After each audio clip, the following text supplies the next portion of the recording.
There is a small group of young people who are going to do really well over the next few years. And they are likely not smarter than you. They didn't start from a much better position, so same age, same economy, same odds. But because of how they live, the strategies they deploy, they are likely going to come out ahead. And here's the kicker. This despite the rather poor starting position that the Millennials and Gen Z starts out with. Despite housing they will never afford, despite AI coming for their jobs, despite the pension that won't be there, despite the whole generation arguably handed a worse deal than their parents, and the next one handed something worse still. All of this is real, and it's coming. And this small group of people will sail right through it anyway. The same broken economy, the same rigged game. They walk through it like it's nothing. So what do they know that you don't? Well, I would argue that there's 6 things. And by the end of this video, you will know all of these 6. So let's go. Start with the first one. Your value is your adaptability. A single job for life? Gone. Dead. Your grandparents got one company, 40 years, a pension and a gold watch. That world simply doesn't exist anymore. And it's not coming back.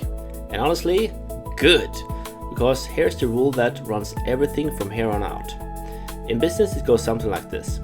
If the rate of change inside a company is slower than the rate outside the company, this company is already dead, just doesn't know it yet. The world moves faster than they do, and one day they will look up and it's all over. Now swap this logic for you. If you're changing slower than the world is, your skills, what you know, how fast you adapt, you will go obsolete. Not because you're stupid, but because you stopped moving while everything else kept going. So forget finding a safe job. There is no safe job. The goal is to become the kind of person that changes faster than the world does. Everything else flows from that. Second, don't have one income, have several. One income is fragile. One layoff, one bad year, one industry that quietly dies and you're done.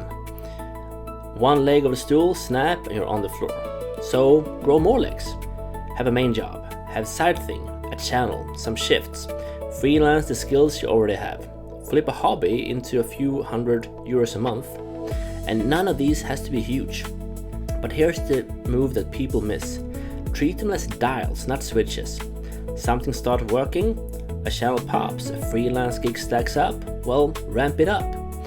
Pour the hours in. But if something stalls, stop being worth it, well, ramp it down. Walk away. You're not married to any of them. You're always rebalancing toward what's working and away from what's not. This is not a hustle bro nonsense, it's resilience. In an economy that is shaky, resilience beats everything. Then let's move on to number 3. The sad realization that your entire life is one long job interview. All of it. Every job, every project, every person you work with, they are all quietly forming an opinion of you. And if that opinion follows for decades, so don't burn bridges, ever. That person you blew up at yesterday might be hiring for your dream jobs in 5 years down the line. So rather grab a coffee next week with the boss you're trying to impress. And these industries are tiny, much smaller than they look. Everyone knows everyone. And it's not just the people who remember, but the internet remembers. Every post, everything you say online will be stored forever. That stupid take, that dumb reply, everything. It doesn't disappear. It piles up. Which cuts both ways actually, because every reckless thing that accumulates against you, but so does the good things. The helpful answers, the work you put out, the thoughtful stuff. Building up a quiet reputation while you're sleeping in your bed. So play the long game. You're not posting for today, but you're posting for the version of you that will exist in 10 years' time. So build your network and actually keep it warm. A message here, a coffee there. Not the desperate week you get laid off, then it's too late. Years before. Quietly, steadily. The second a job starts feeling shaky, the rumors your division is going quiet, That feeling in your gut, don't wait. Start applying while you still have a job. Because this is the brutal part. With a job, you got the power. You can walk. You look like a catch. People want what other people already have. But if you're unemployed, you look desperate. The savings clock is ticking. Your leverage is gone. So the best time to look for work is when you don't need it. Remember that. And then the fourth rule, never stop learning. It all comes back to one thing, skill. The best investment you will ever make is in your own brain, full stop. And here's the catch nobody warns you about. This will get harder with age. When you're young, learning feels normal. Later, change feels more like a threat. You got routines, comfort. A whole identity might be built on what you already know, and things are feeling safe. But it's the opposite to safe. Sitting still is the most dangerous thing you can do. The person still learning at 40, at 50, at 60, new tools, new skills, staying curious, that person never go obsolete. Change is hard, but you must do it anyway, especially when you're older, because that's exactly when everyone else quits. And a quick side note, because this matters more than it sounds. You learn from everything. Feed your brain junk, and all that learning just builds a confident, well-practiced version of being wrong. The quality of what goes in decides the quality of what comes out. Now I want you to hold that thought, because we're coming back to it.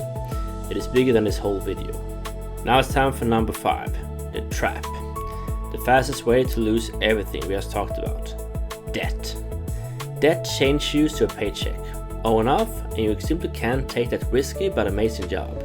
Can't take 3 months to retrain, can't start that side thing, because the payment is due every month, no matter what. Debt turns you from someone with options into someone with obligations.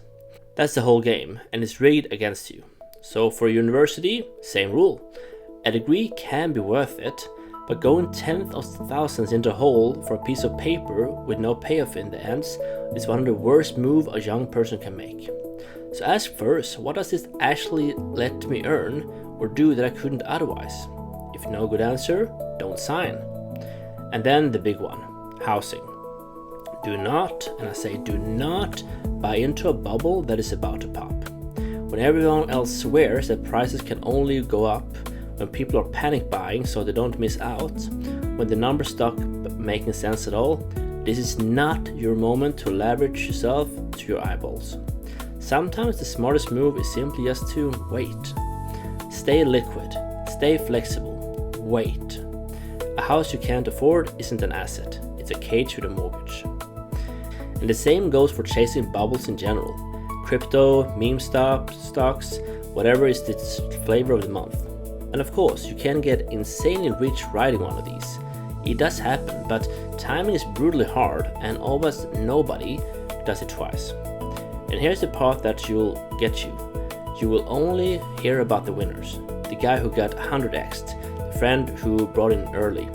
But you never hear about the thousands who brought it top and got wiped out. Because losing quietly isn't the story anyone tells. So the whole thing looks way easier than it is. But by all means, take a swing with money you can afford to lose. Just don't risk your entire freedom for a moonshot. And then the 6th one. And this is really about being honest with yourself. Some of what's coming, you simply can't stop it. Period. The demographics, overfishing, climate change, massive structural planet-sized forces. This sucks, but it's still true. And pretending otherwise is just wishful thinking that leaves you standing unprepared when it hits. But one thing, and this matters, can't fix the whole thing is not the same as I can't do anything. Of course you can still make a dent, have kids if you want them, cut your footprints, eat sustainable fish, vote with your wallet. Push the politics the right way, because millions of small pushes actually move things. Just don't confuse making a dent with being protected from the wave. You do both. Push for the better, and brace for what's coming anyway. No wishful thinking. Climate change is probably coming, so then don't build a house next to a floodplain with a river that floods. A A public pension might not be enough. Well, then save and invest your own, just in case. Plan for a world that's likely not the one you wish for. In the worst case, you might need to grow some fish in your own backyard. Let's see about that. Now, these are the 6 lessons. Change faster than the world, build more than one income, guard your name and network, never stop learning, stay out of the debt cage, and make peace of what you can control. So these are the 6 lessons people use, and every single one of these moves, all 6, rest on one thing underneath, which we haven't talked about yet. The quality of your information. Because you can't make smart moves on garbage information. Feed your brain doom scroll, conspiracy theories, rage baits, and then you will keep on clicking on whatever the algorithm gives you and make rage decisions.